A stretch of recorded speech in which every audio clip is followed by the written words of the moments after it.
Time now for Sit Sixero. I've been a fan of Canadian soccer my entire life.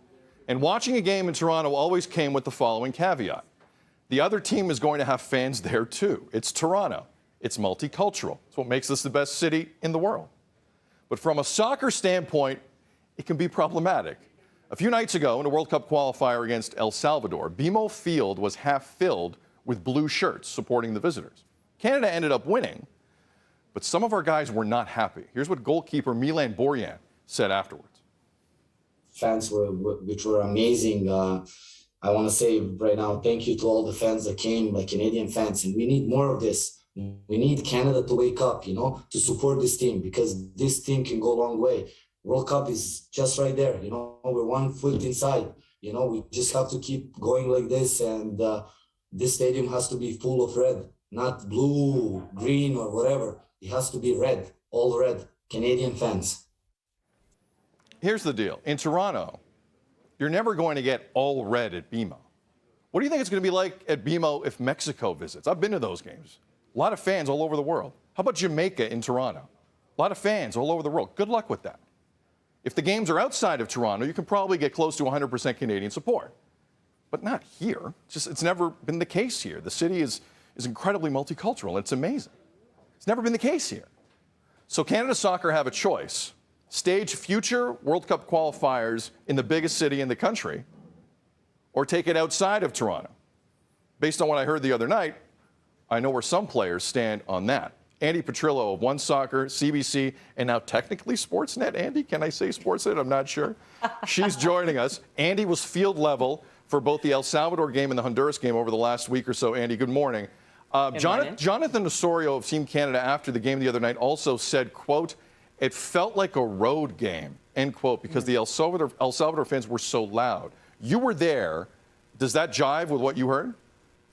100%. I got to say, Sid, when I arrived, probably 3 hours, maybe 4 hours before kickoff, just to kind of be a professional broadcaster and get my bearings and settle on in before we get going with the show, I have to say there were already El Salvador fans around BMO Field. They were already starting to just gather. They were waiting for the bus to arrive. And I thought, this doesn't really look like a good sign, because I think these 2 are going to turn into 4, who are going to turn into 8, which is exactly what they did.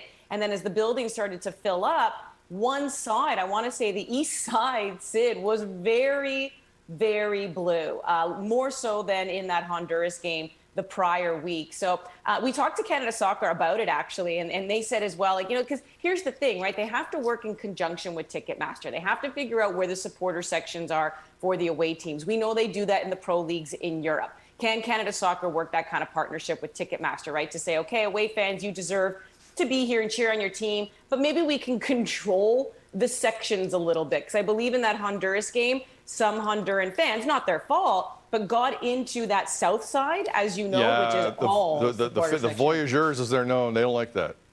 No. You cannot like infiltrate. Yeah. You do not sit there. Can't do that. Again, it's not that it was the Hondurans fans' fault, right? Because you just go, you buy tickets. So there's things like that that can definitely be controlled. But bottom line, Sid, and you know this as somebody who's been following this team forever as well, they haven't been all that good. They really haven't. I mean, here they are in the final round of World Cup qualifying for the first time since 1997. And I think there's a lot of work that also needs to be done to get a lot of the fan base back. Like you heard Milan Borjan say, believe in us. This is different this time around. So I think some of that needs to happen, a little bit more kind of getting that message out there. But I also think, Canada Soccer fans, we've been hearing it a lot, especially after the Olympics with how great the women have been, right? We love soccer in this country. We definitely want to support it. We want to see it more. Okay, let's go. Put your money where your mouth is, because you got a little out-battled in that game against El Salvador in the stands. No doubt. And the next home game here at BMO is next month, October 13th against Panama. Past that, the schedule has not been laid out for home games in this country, and it will be really interesting, considering what we heard the other night, what Canada Soccer decides to do, because some of the players, it was obvious, they didn't appreciate it, and they thought they deserved a bit better than that. But if you're an El Salvador soccer fan, how many times can you see your team in person? I get it. This is a rare opportunity for some amazing people in the city of Toronto to support their team where they're either from or where their heritage is. I get it, but it's getting to some of the players. It'll be interesting to see what happens going forward. Andi, tremendous job over the last week and a bit. 3 down, 11 more games to go. Yeah. Thanks for doing this, Andi. We appreciate it. Always love coming on. Andi Petrillo, the one and only, as Canada continues their World Cup qualifying trek. So far, so good. 5 out of 9 points to begin. All right, time for a break. After the timeout, you sound up. Last night on television was rammed. An alleged debate. Leylah Fernandez, U.S. Open. The Jays won their 8th in a row. NFL season started. The Bucks beat the Cowboys. What were you watching last night? 1-866-267-3797. Feedback at breakfasttelevision.ca, at Breakfast TV on Twitter, 24/7. It's 6:46 on a Friday, Toronto. Hoo-ha!